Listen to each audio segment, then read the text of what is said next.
Right Honorable Prime Minister mark Carney, दोनों देशों के डेलीगेट्स, मीडिया के साथी, नमस्कार।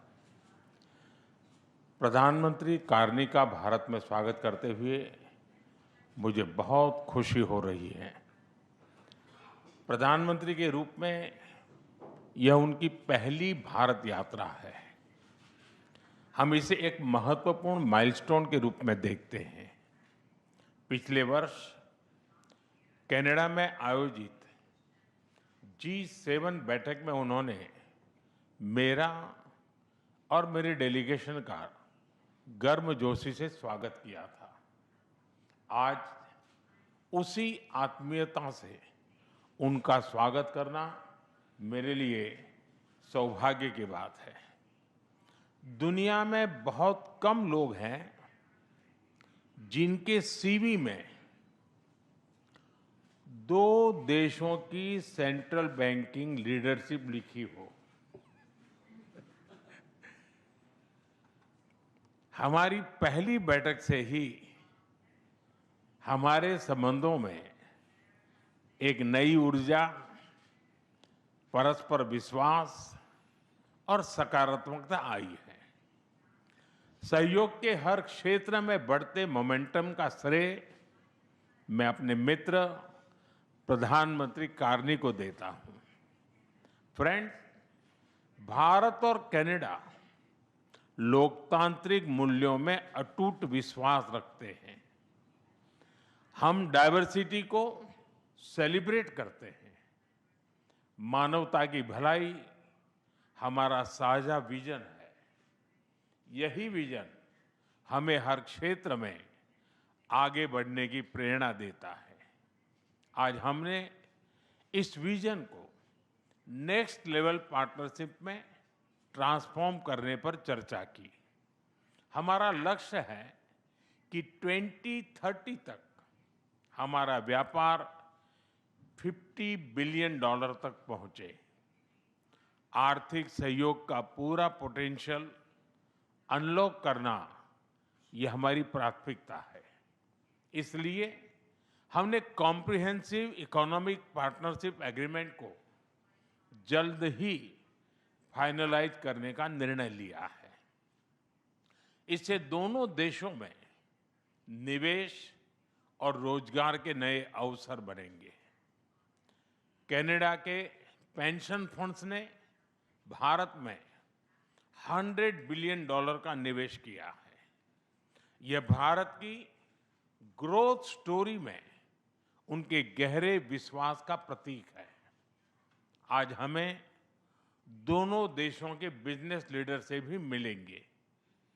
उनके सुझाव हमारी आर्थिक साझेदारी का रोडमैप तय करेंगे। फ्रेंड्स, टेक्नोलॉजी और इनोवेशन में हम नेचुरल पार्टनर हैं। With Canada and India innovation partnership, we will turn ideas into global solutions. पिछले महीने भारत में हुई AI इम्पैक्ट समिट की सफलता में कनाडा के बहुमूल्य योगदान के लिए मैं प्रधानमंत्री कार्नी का आभार व्यक्त करता हूं। हम AI के साथ-साथ क्वांटम, सुपर कंप्यूटिंग और सेमीकंडक्टर्स में सहयोग बढ़ाएंगे। क्रिटिकल मिनरल्स पर आज हुआ MOU रिजिलियंट सप्लाई चेन्स को मजबूती देगा। स्पेस सेक्टर में हम दोनों देशों के स्टार्टअप्स और इंडस्ट्रीज को जोड़ेंगे। फ्रेंड्स, प्रधानमंत्री कार्नी के लिए एनवायरनमेंट कोई अलग एजेंडा नहीं, बल्कि इकोनॉमिक स्टेबिलिटी का हिस्सा रहा है। ऊर्जा के क्षेत्र में हम नेक्स्ट जनरेशन पार्टनरशिप बना रहे हैं, जिसमें हाइड्रोकार्बन के साथ-साथ रिन्यूएबल एनर्जी, ग्रीन हाइड्रोजन और एनर्जी स्टोरेज पर विशेष बल दिया जाएगा। हमें खुशी है कि कनाडा ने इंटरनेशनल सोलर अलायंस और ग्लोबल बायोफ्यूल अलायंस से जुड़ने का निर्णय लिया है। हमारे साझा प्रयासों को आगे बढ़ाने के लिए हम इस वर्ष India Canada renewable energy and storage summit आयोजित करेंगे। सिविल न्यूक्लियर एनर्जी में हमने लॉन्ग टर्म यूरेनियम सप्लाई की लैंडमार्क डील की है। हम स्मॉल मॉड्यूलर रिएक्टर्स और एडवांस रिएक्टर्स पर भी मिलकर काम करेंगे। कृषि में वैल्यू एडिशन, एग्री टेक्नोलॉजी और खाद्य सुरक्षा हमारी साझा प्राथमिकताएं हैं।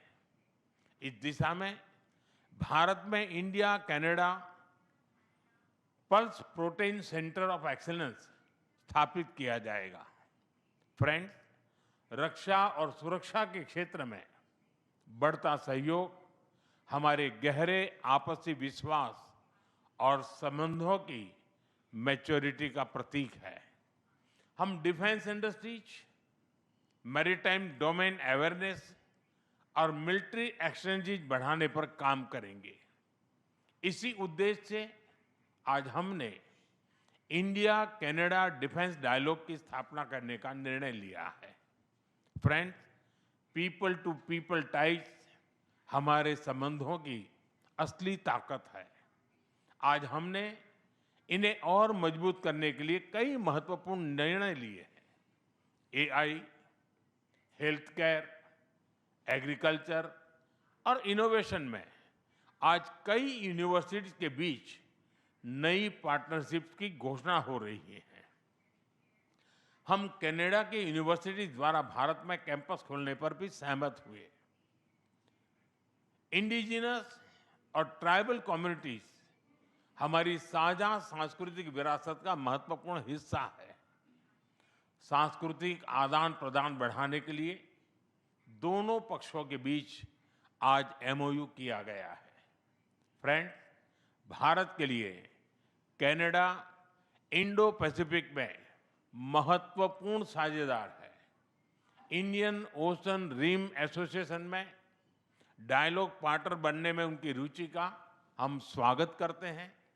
इससे हमारे मैरीटाइम सहयोग को नई गहराई मिलेगी। हम सहमत हैं कि टेररिज्म, एक्सट्रीमिज्म और रेडिकलाइजेशन दोनों देशों के लिए ही नहीं, पूरी मानवता के लिए साझा और गंभीर चुनौतियां हैं। इनके विरुद्ध हमारा करीबी सहयोग वैश्विक शांति और स्थिरता के लिए अत्यंत महत्वपूर्ण है।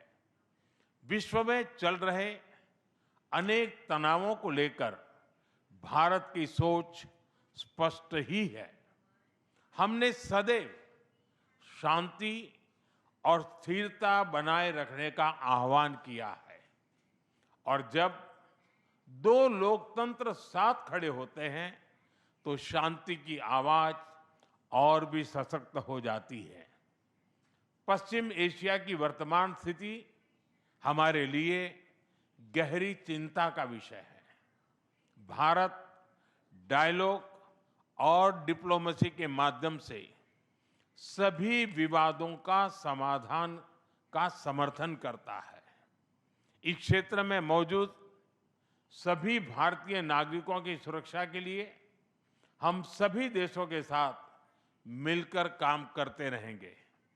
एक्सेलेंसी, आपकी यात्रा से हमारे सहयोग के हर क्षेत्र को एक नई ताकत मिली है। भारत के प्रति आपकी गहरी प्रतिबद्धता और दूरदर्शिता के लिए मैं एक बार फिर आपका हार्दिक अभिनंदन करता हूं। बहुत बहुत धन्यवाद।